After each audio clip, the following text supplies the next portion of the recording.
माँ जी, ये लीजिए नाश्ता।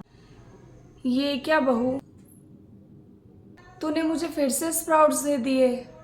क्या मतलब माँ जी, यही नाश्ता तो बनाया आज घर में सबके लिए। अरे बहू, मैंने तुझे कितनी बार समझाया है, ये कड़ा कड़ा चना मूंग मुझसे नहीं चबाया जाता। माँ जी, एक बात सुन लीजिए, मेरे पास इतना समय नहीं है कि मैं सबके लिए अलग अलग नाश्ता बनाऊं। खा लीजिए ही।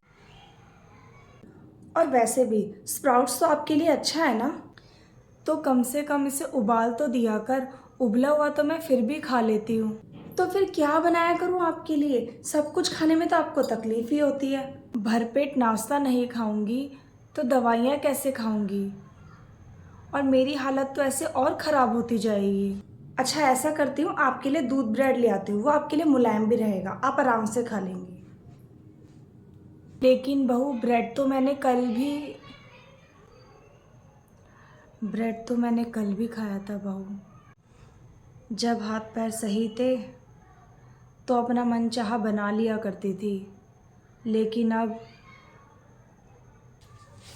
आज फिर बहू ने कपड़े धोए हैं। देखते इसमें मेरी साड़ी धुली है या नहीं। इसने आज भी मेरे कपड़े नहीं धोए। बहू,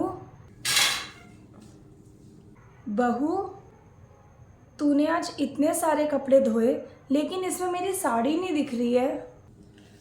नहीं बाजी, आज नहीं धोई आपकी साड़ी। आज बहुत सारे कपड़े थे ना, कल धो दूंगी आपकी साड़ी। एक बात बता बहू, पिछले 3 दिनों से तू मुझसे यही कह रही है कि मैं आपकी साड़ी कल धो दूंगी, कल धो दूंगी। अगर तुझसे मेरी साड़ी नहीं धुल रही है तो बता दे मुझे। अगर मेरे कपड़े धोना इतना बड़ा पहाड़ लग रहा है तुझे तो तू मत धो, मैं खुद अपने कपड़े धो लिया करूँगी। अरे माँ जी, आपको कहीं जाना वाना तो होता नहीं है, तो क्यों आफत कर रही हैं एक साड़ी को लेकर? इतने सारे कपड़े धोने का तेरे पास टाइम है, लेकिन मेरी एक साड़ी धोने का तेरे पास टाइम नहीं है। कितना शौक है आपको नई नई साड़ी वाड़ी पहनने ओढ़ने का, वो भी इस उम्र में। बोल तो रही हूँ कल धो दूंगी साड़ी। बहू, ओ बहू, क्या हुआ? क्यों चिल्ला रहे हो माँ जी इतना? बहू, मेरे सर में बहुत दर्द हो रहा है, ज़रा ठंडा वाला तेल लाके मेरे सर में मालिश कर दे ज़रा।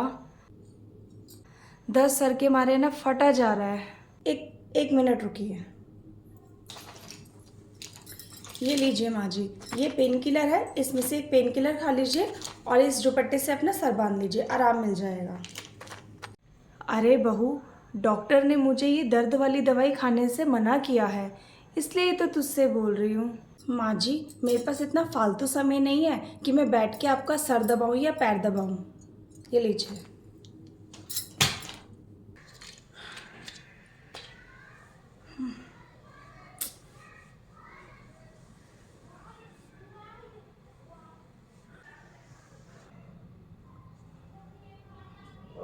माँ जी। कौन है? माँ जी, मैं राधा। अच्छा राधा, आजा आजा बेटा, अंदर आजा, आजा बैठ। बताइए माँ जी, क्या काम करना है? अभी तो मेरे हस्बैंड ना गांव गए हैं, वो महीने भर बाद आएंगे, तो अभी तो सिर्फ मेरा और उनके आने के बाद 2 लोगों का। ठीक है, तुझे नाश्ता पानी खाना बनाना है, हमारे कपड़े धोने हैं और ये घुटनों की और सर में की ये तेल वेल लगा के मालिश करनी है। बस ये काम है तेरा। ठीक कर पाएगी तू? जी माँ जी, कर लूँगी। चल ठीक है। अभी ये बता कि इन कामों का तू कितने पैसे लेगी? माँ जी, 3,000 रुपये। ठीक है, जा, काम तो आज से ही करेगी ना? जी माँ जी।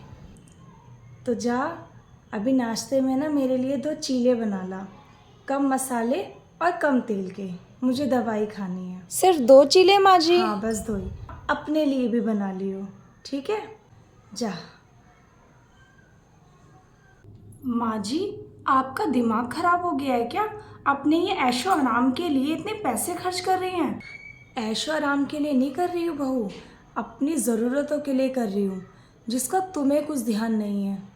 पैसे क्या पेड़ पे उगते हैं माँ जी? तो तुझसे थोड़ी ना पैसे मांग रही हूँ मैं, पैसे मेरे पति के पेंशन के हैं और उस पे सबसे पहला अधिकार मेरा है। मैं अपने पति की पेंशन जैसे मर्जी चाहे खर्च करूं, जिस पे चाहे खर्च करूं, तुझे क्या?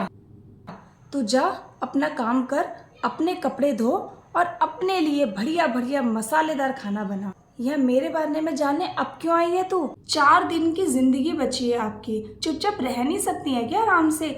आपको छत मिल रही है, 2 वक्त का खाना मिल रहा है, आपको फिर भी दिक्कत हो रही है। 1 महीने के लिए तेरे ससुर बाहर क्या चले गए, तेरी तो जुबानी चलने लग गई। आपके तो शौक ही नहीं खत्म हो रहे हैं। कभी कपड़े क्यों नहीं धुले हैं, मनमाफिक खाना नहीं मिल रहा है, कभी ये काम नहीं किया, कभी वो काम नहीं किया। अब मैंने ना बहुत बर्दाश्त कर ली तेरी ये सारी हरकतें, ये सोचकर कि चल मेरे ही बेटा बहू है, क्यों घर में कलेश करूं, क्यों लड़ाई झगड़ा हो। पर जितना मैं सब्र कर रही हूँ उतना ही तो मेरे सर पे ही चढ़ी जा रही है। अब नहीं बहू, अब मुझे कोई तेरे काम की, तेरे एहसान की कोई ज़रूरत नहीं है। और हाँ, ये घर ना मेरे नाम पर है। अगर तुम्हें सही से रहना है तो रहो, वरना तुम यहाँ से जा सकती हो। मुझे माफ़ कर दीजिए, मैं बड़े छोटे का लिहाज भूल गई थी। आगे से मैं हर चीज़ का ध्यान रखूँगी।